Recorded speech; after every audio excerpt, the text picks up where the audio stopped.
I would first like to kind of acknowledge some people, some guests who are here. John Keenan, president of Salem State University. Yeah. Thank you very much for joining us. Our co-executive directors, Sarah Morrow and Roberta O'Connor.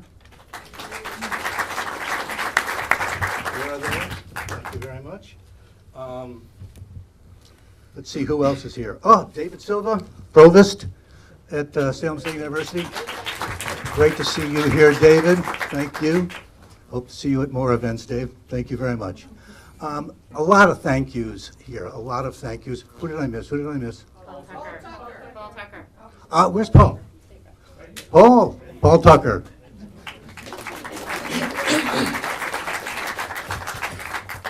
Many, many thank yous. I'll start with Harold Blank, who was here earlier. Harold Blank is the president of HLM Entertainment, and he owns this complex. And it was his generosity and support that allowed us to get the film, bring it back for this special showing for us, and to do and host the reception that will follow. So we're very thankful to Harold and their Warwick and Wicks for their generosity and their support. I also want to mention the folks from SATV. Thank you very much for coming and filming the discussion for us. I'd like to thank our interns, who here they are here again, Cody Farley and Rachel Gillis. And finally, I'd like to thank all of you, because all of you are the ones who have made this a success. Thank you for coming out this Sunday. We've raised over $6,000. This is the most successful short fundraising event we've ever had, and it's all because of you, so thank you very much.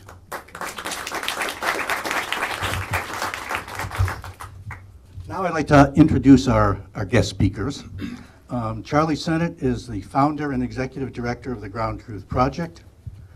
Charlie is an award-winning journalist and has reported on wars and insurgencies in over 15 countries. He covered the revolution in Cairo and the Arab Spring. Charlie co-founded Ground Truth Project with Gary Knight in 2014. Ground Truth is an award-winning media organization dedicated to supporting a new generation of journalists and to adding increased knowledge of global issues through enterprise journalism. Ground Truth's reporting centers on important social justice issues in an increasingly interconnected world. It was the work of Ground Truth Project that caught our attention. And in this year, when we had many, many fine nominees for the Salem Award, we voted unanimously to give the award this year to Ground Truth Project. So applause for Ground Truth Project.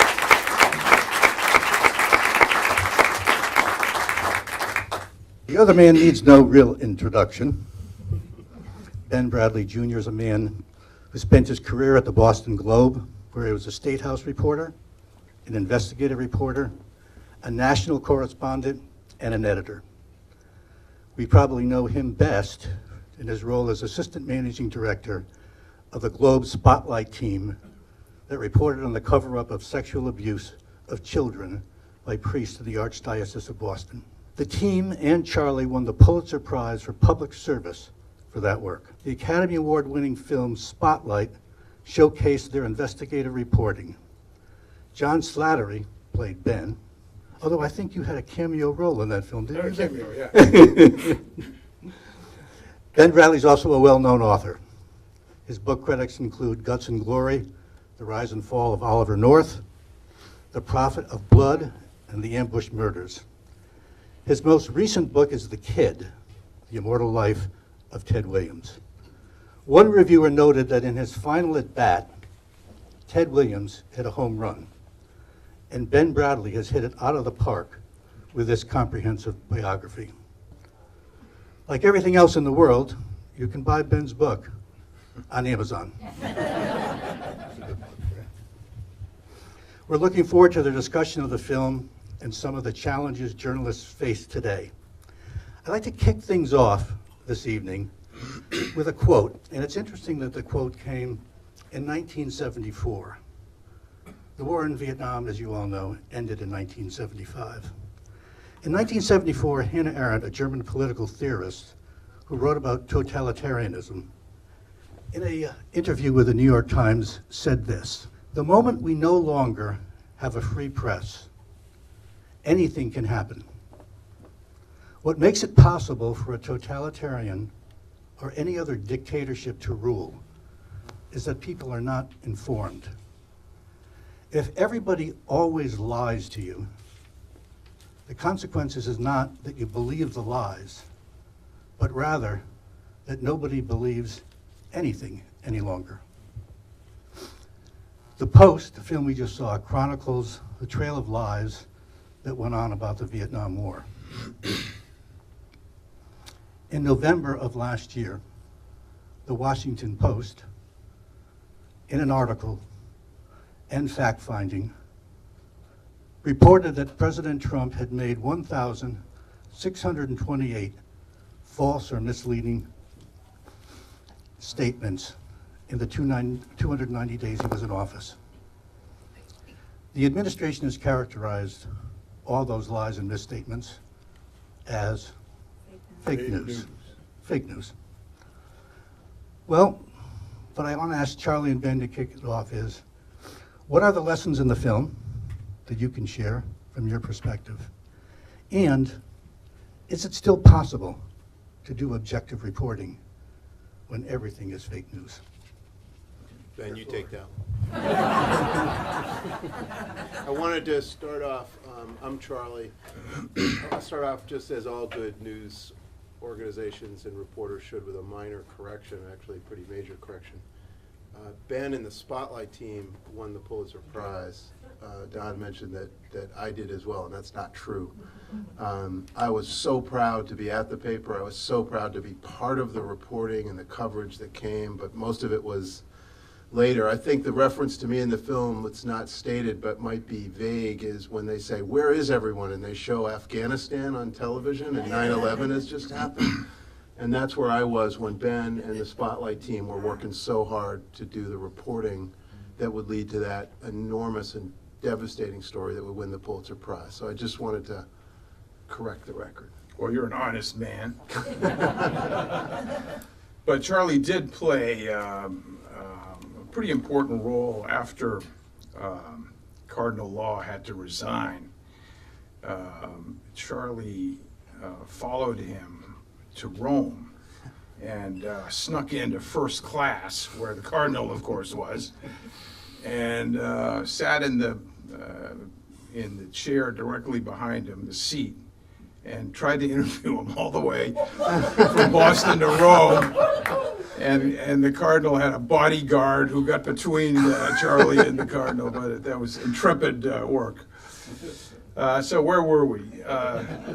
The lessons of this movie and fake news.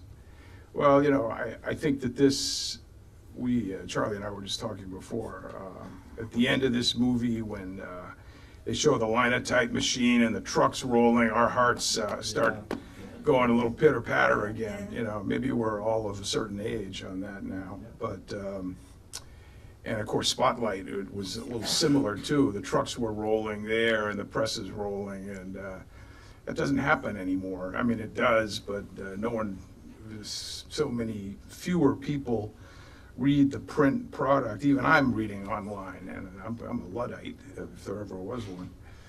But I think this movie and Spotlight come along at a good time to give the press some courage at a very down time. You know, we're all, newspapers especially, are losing money hand over fist in the internet era. We'll talk more about that maybe. But particularly with this president, he's very Nixonian, let's face it. And it comes along at a good time to underscore the importance of a free press in a democracy.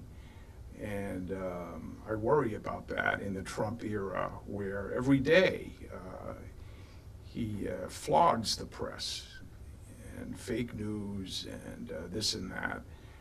And you know, you mentioned the 1,200 lies that were chronicled by the Washington Post. What I worry about is that we're so polarized now, this country, and everybody is in their own media silo, whether it's Fox News or MSNBC, and we can't even agree on what a fact is in this society now. You know, the corrections, the 1,200 lies, you know, the Fox News crowd will just say, well, that's fake news. And so I worry that that facts are no longer facts. Yeah, I think the emotion I felt again, this is my second time seeing the movie, and again, seeing the linotype, seeing the newsroom humming, the confidence of reporters and the kind of swagger that Ben's dad and Ben have in a newsroom, and the way it inspired us to go out and do great work, and how hard everybody worked, and how important that work is. I mean, it really, you know, it really is emotional for me to see it, and I'm wondering, why am I so struck by this? And I think it's because I'm really sad to see it fading. I'm really sad to see this job that I love to this day, and Ben knows I'd wake up like every morning just ready to go. I love this work. To think that that it's imperiled, to think that it's weakened, really concerns me, and it troubles me. So I saw it the first time with my wife, Julie, and she saw me wiping away a tear, and like my eyes are welling with tears when the linotype comes on, of all things, right? And she said, "You never cry at movies." No.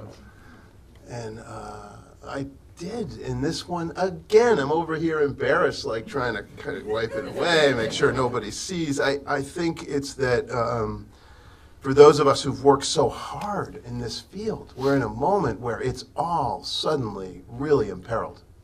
And I think the crisis in journalism has become a crisis for our democracy.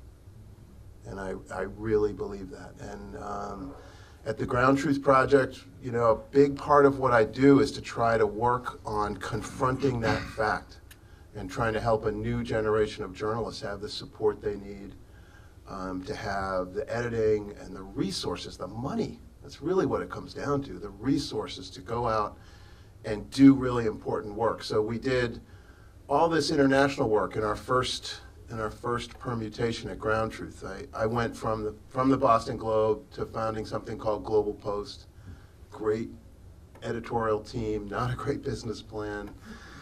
It got folded into Public Radio International as a nonprofit, and then we created the Ground Truth Project as a nonprofit to do what we were doing at Global Post anyway, which is to keep going out there in the world, keep reporting, but we did it from a nonprofit model as opposed to for-profit. And when I think about that, and I think about the fact that at Ground Truth, in our mission statement in the early days, it said we cover struggling democracies and divided societies. And that meant we were there in the Arab Spring in Egypt, we were there in Burma as it tried to struggle in its transition to democracy. And in the summer of 2016, in the middle of the election, I realized we live in a struggling democracy and a divided society, and we've got to do more. So Ground Truth is now doubling down on our national reporting, and maybe at the end I'll come back to that. It's a new program we have called Report for America that I want to tell you about. But I think at the end we'll come to that.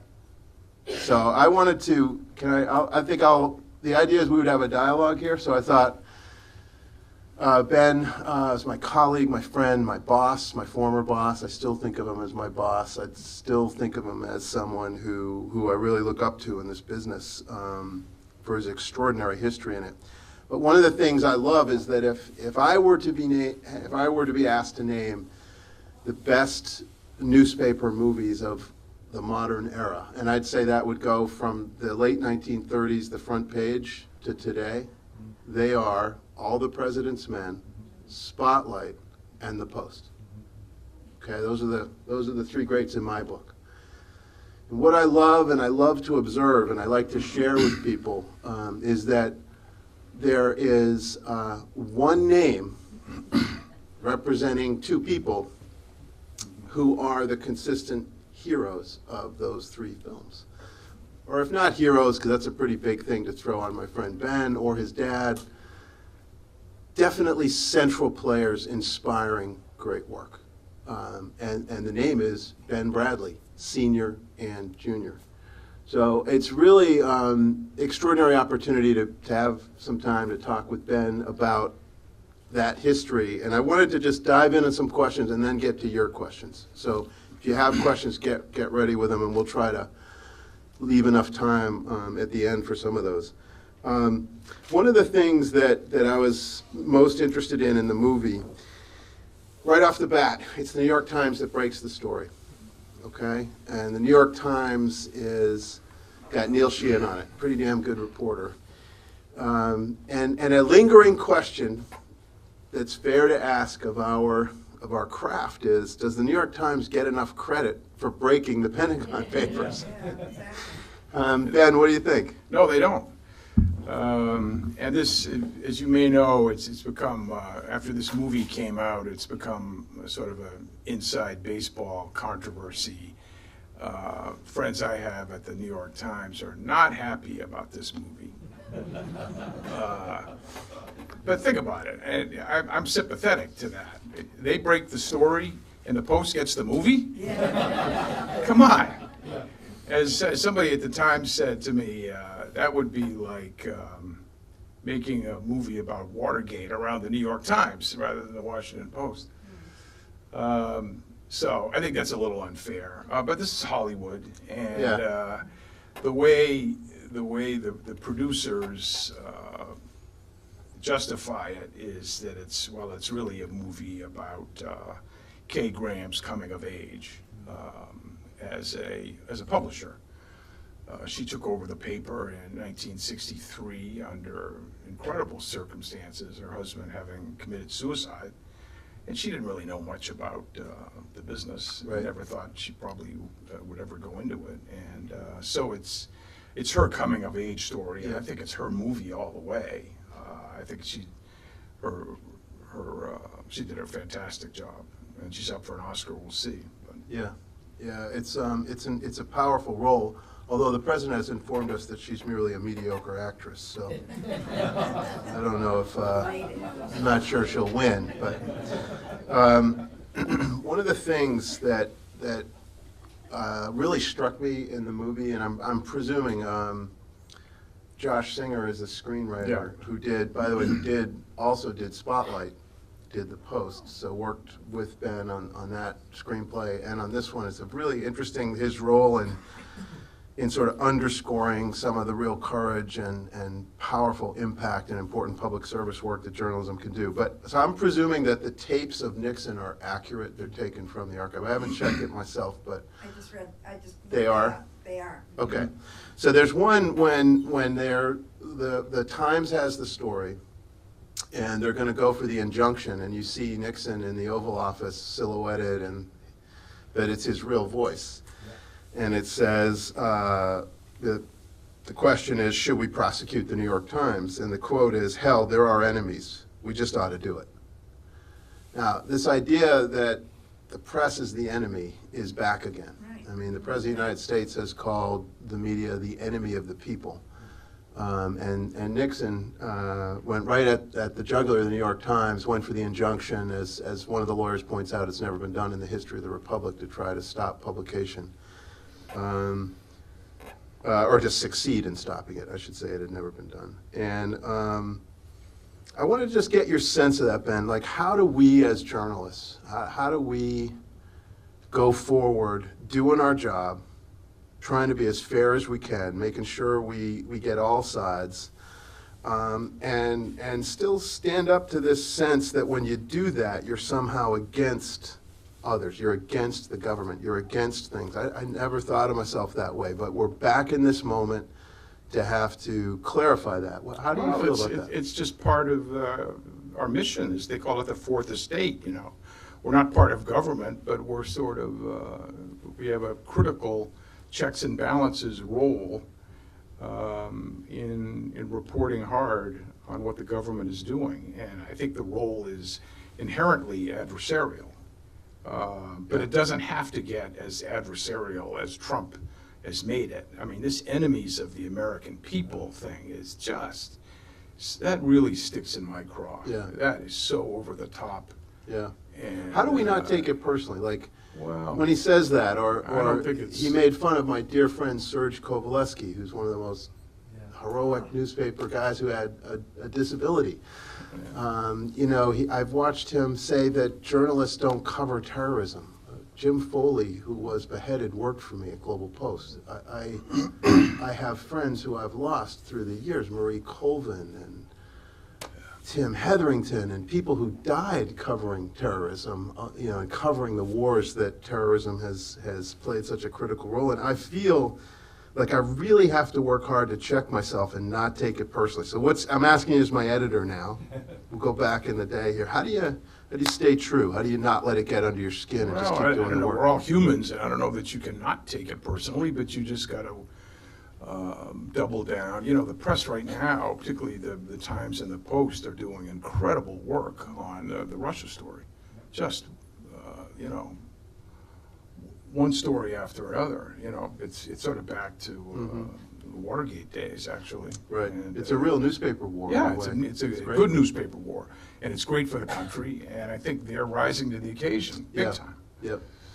I've also noticed just a thing that, like, in the very analog, competitive days of newspapering, it's nice to see the New York Times attributing the Post when it breaks a story, Yeah. and the Post attributing. There's Yeah. a nice etiquette here. But I got to say, in the movie, there was a scene I loved.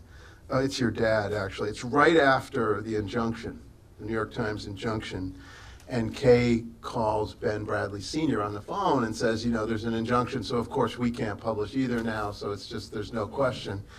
And he basically says, yes, Kay, sure, that's right, of course, there's no question. And he hangs up the phone and he says to the reporter, Ben Bagdikian, what are you waiting for? Yeah, right. Go get out there. Go get the story. It's like no hitch in his swing. Yeah. And then he says, he kind of like rubs his hands together and says, we're in the game. Yeah.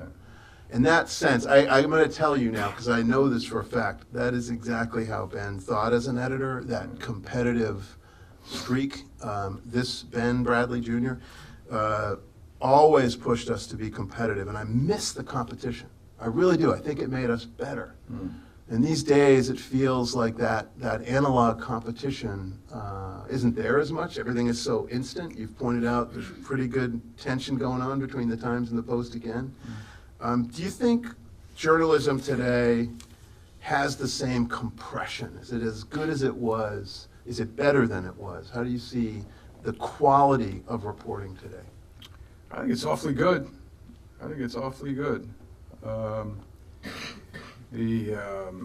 You know, of course, our staffs have been decimated, though, and so we're particularly the Globe and the regional papers have really been hurt by the internet, and that's because all the advertising is migrated online. Classified advertising used to be the lifeblood economically of newspapers, and that's all gone. And so you've seen, particularly the regional papers, staffs essentially cut in half over the last 10 years. So newspapers can't do as much as they used to do. The national papers, the Times and the Post, the Wall Street Journal, seem to be adapting better to the online world and building up very good online subscriptions. The regional papers are lagging there. You know, we're dealing with at least two generations of people, younger people, who have grown up with the idea that news should be free, and they don't want to pay for it. And I think you just have to subscribe to your local newspaper and support your local newspaper. I mean, these online subscriptions are pretty cheap. And I think that's good citizenship, if Yeah. you can do that and support others like Ground Truth. Yeah.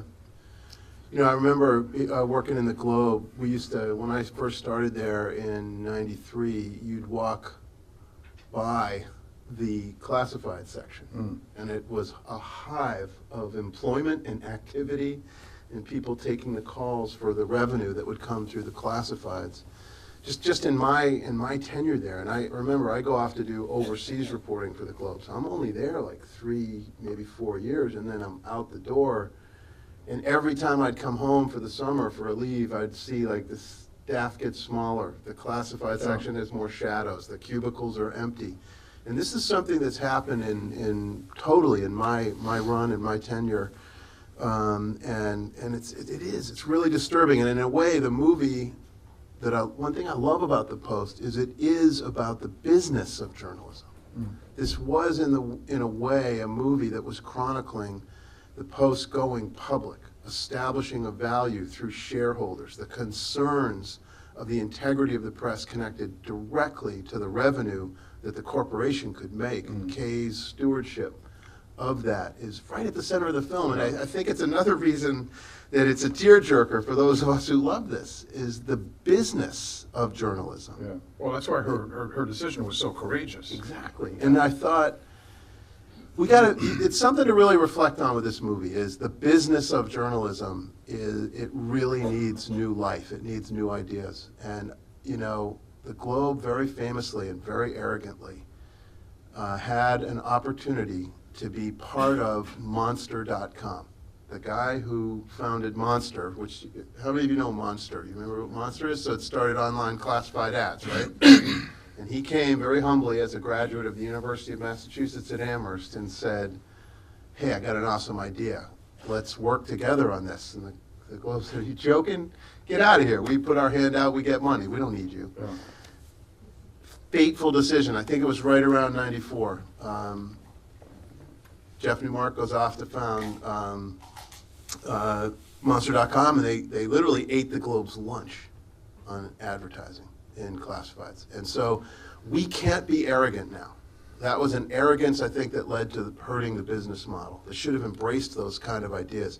So now's a time for creativity, for entrepreneurship, if we're going to do that really good work, I think. So to do the good work means you gotta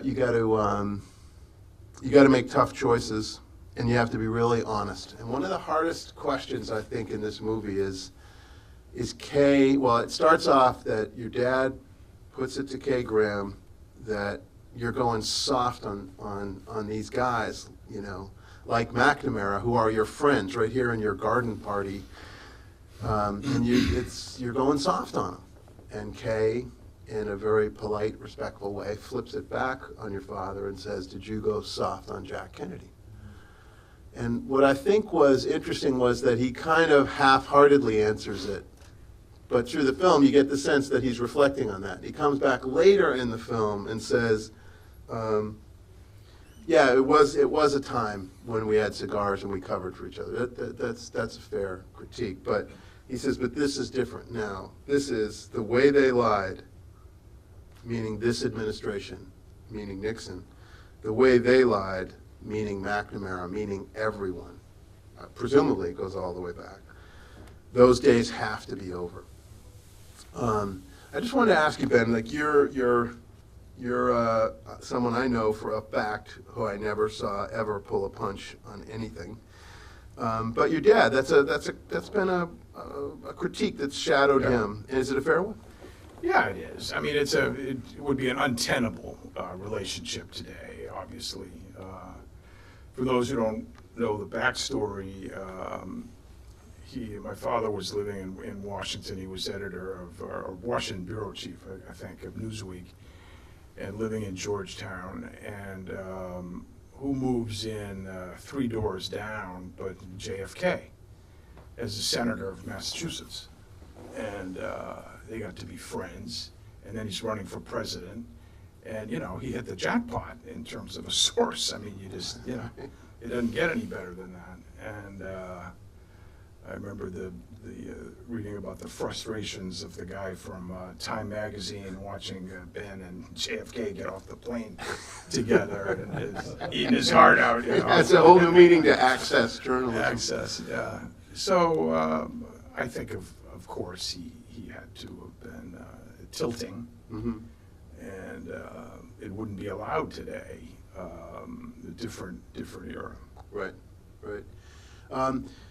Ben, you had a pretty amazing career. You know that I know a little bit about just from working with you all these years and seeing sort of where you took it and knowing a little bit about your history. But I wanted to just kind of ask you, like, sort of your journey through journalism begins really in some real local newspapering in California, and it kind of comes up and through. Is there anything through that career that you think was particularly important? I mean, of course, there's the huge success of the Spotlight series. There's the things that you did. But you had a father who was probably, and still is probably, the most famous editor of a newspaper in this country in the modern era. How did you navigate your path? And what were like the most important stories you felt you did along the way as a reporter as opposed to an editor? Well, I got in it. I wanted to. I'd grown up in Boston and had been in the Peace Corps and got out. Didn't know what to do and with my life. And it happened that the guy I worked for in the Peace Corps, and this was Afghanistan of all places, which I practically had to look up on the map at the time. This is 1970, but it just turned out it was such a great experience and a growth experience. Right. And it turned out to be geopolitically one of the most important countries. Is that literally where you are when most of the film is going down? Is that? So wait a second. What are the year? It's 71. So it's a 2-year tour. Yeah, no, I was out by 72, and it just started as Watergate was hadn't quite happened yet, but then I remember I started at the Globe in '79, which was the year the Russians invaded Afghanistan. Right. And I'm just a kid, police reporter, general assignment. And but I stuck my hand up and I said, I know I'm the only guy in this newsroom that can speak Farsi. Get me on the next plane. So they sent me over there, and it was something to go back to a place where you had lived for 2 years, and I had a lot of Afghan friends. You land at the airport in Kabul, and it's nothing but Russian tanks. It's an occupied country, and the Russians had invited in the Western press because they were trying to sell the idea that this was not an invasion, but that they had been invited in. And after about 10 days, they didn't like the way the press was going for them in the West, and we got a knock on the door at 3 a.m. and all the press corps and told we're on the next plane to New Delhi. We're out of the country. Tried to sneak back in, dressing up as an Afghan. That was lame. I got busted at the border. And anyway, I don't know. I'm rambling, but I came back to the Globe and started there in '79, and just had many different jobs. Mm-hmm. State House and Spotlight and National Reporter, and in the Spotlight story, we really got lucky, and not lucky, but my experience, you can think you have the greatest stories in sliced bread, but some stories take off and others don't. Mm-hmm. And this story, it just was incredible, and it was because we were able to get the internal church documents, which made the story bulletproof. The church could not then say, as they had in previous stories, it was not actually the subject of church abuse. Sex abuse among priests was not a new story for the Globe. We had taken a big earlier run at another bad priest called Father Porter down in forget where, South Shore somewhere or further down. Fall River? Fall River, yeah.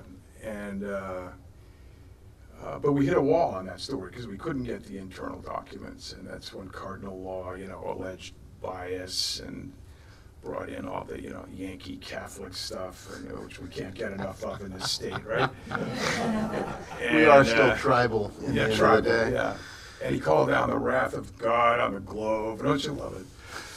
And but we got the internal documents, and there wasn't a peep from the church. Right. They knew we had them. I thought that was the most powerful ending of that film, was just the phone ringing, and they think it's complaints at first, but it's actually people calling in with news tips. Yeah. And then when they run the cities, all the Yeah, cities. and well, at the very end, the phone's just ringing. Yeah. And they thought they were gonna have to man the operators Yeah. in order to take Field complaints.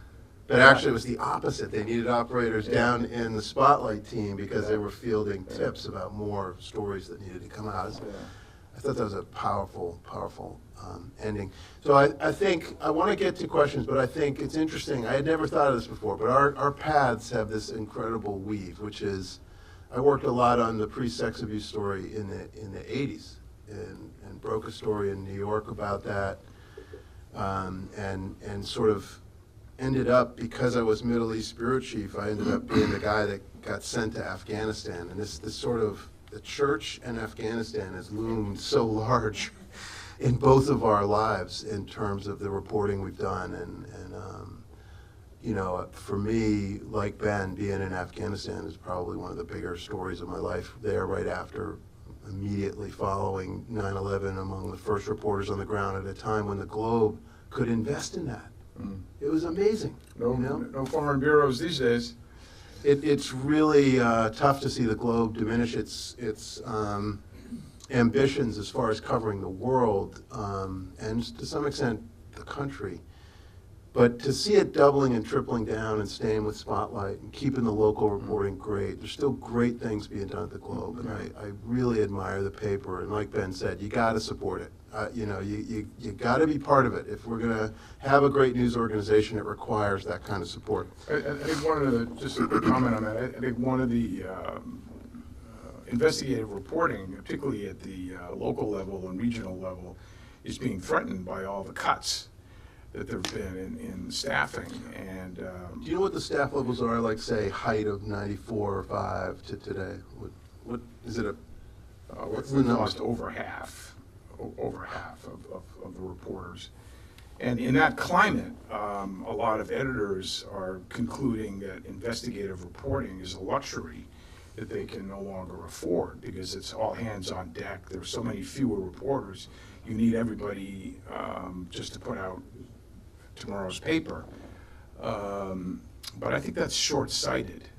I think readers really want investigative reporting, and that's the way papers can most make their mark. And I think there maybe has to be a new paradigm that you can't be a paper of record anymore and cover every city council meeting, every routine state house news. You got to put your chips on a bigger story, Right. and and the Globe, to its credit, has kept the Spotlight team at 4 reporters, which is in this climate very unusual. They're still off by themselves and not in the paper every day, and the editor is Right. resisting the temptation to say, all right, come up and cover, Right. cops. And as a proportion of staff, that's significant. Large. I just want to say at the end, Ben's journalism career, interestingly, begins with public service, which I would call the Peace Corps public service. I wanted to just mention this because maybe at the reception you all could share with me your thoughts. I don't think we'll have time to get into it much, but the Ground Truth Project has just launched this new initiative called Report for America. And this is very much inspired by Teach for America, by the Peace Corps, by City Year, by AmeriCorps, by a whole service movement And I think journalism's in that level of a crisis point, that we go into places like West Virginia, Kentucky. I've been down in those areas. Next will be in Mississippi Delta. There is no one watching the store. The newspapers are so gutted, they don't even have people covering county government. They don't have people covering, in some cases, state houses. There's like literally no one is watching the store. And one of the biggest things I've observed in spending some time there, as opposed to doing international reporting in Egypt or Burma, but to be in Kentucky and to look at my own country and to see what's going on here, is that local news is the crisis now. Local news is so important because I think it's almost like a binding agent for our country. Who cares whether you're Republican or Democrat if you want to have a voice about whether to put a new roof on the school in your town, or whether the water commissioners are doing a good job in taking care of the infrastructure to provide you safe drinking water? Red and blue strips away. MSNBC and Fox don't cover it because they don't care. And the more we don't have local news, the more people retreat to these amen corners on big national issues that don't have as much impact on their lives as local news does. And I think there's like this obligation to cover local news that's really important for our democracy and really important for us coming back together as a country. It's a unique, hidden crisis in our country that we don't feel as acutely here, because we have the Globe, we have WGBH, we have and WBUR, we have some great news organizations that are doing great work locally, but we are lucky, and we're not like many parts of the country. So it's called Report for America. It's going to need your help. I'd love you to look into it. I'd love you to let me know what you think about it. We're really proud to be the awardees this year for the work we're doing, but we really need your help to keep going. So I'll leave it at that. Maybe we have time for 2 questions. Is that? Yep. If we're really quick, we'll do 1 and 2.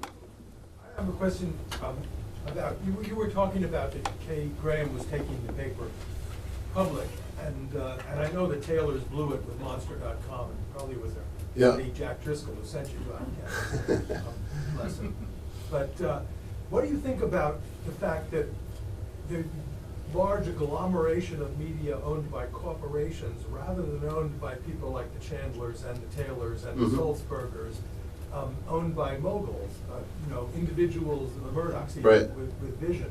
What do you think about the corporate ownership of media versus the family ownership? The family. And is the public service spirit there for a conglomeration and a corporation as there would be for the family? That's a great question. We'll take 1 more and then we'll answer both.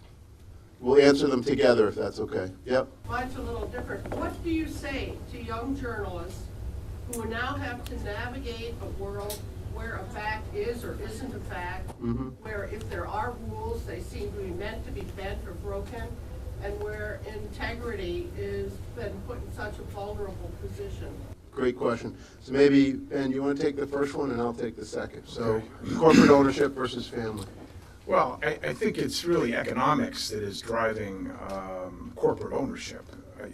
Lots of families, if they had their druthers, might have preferred to retain ownership for as long as they could, and really there's only a very few who aren't part of chains now.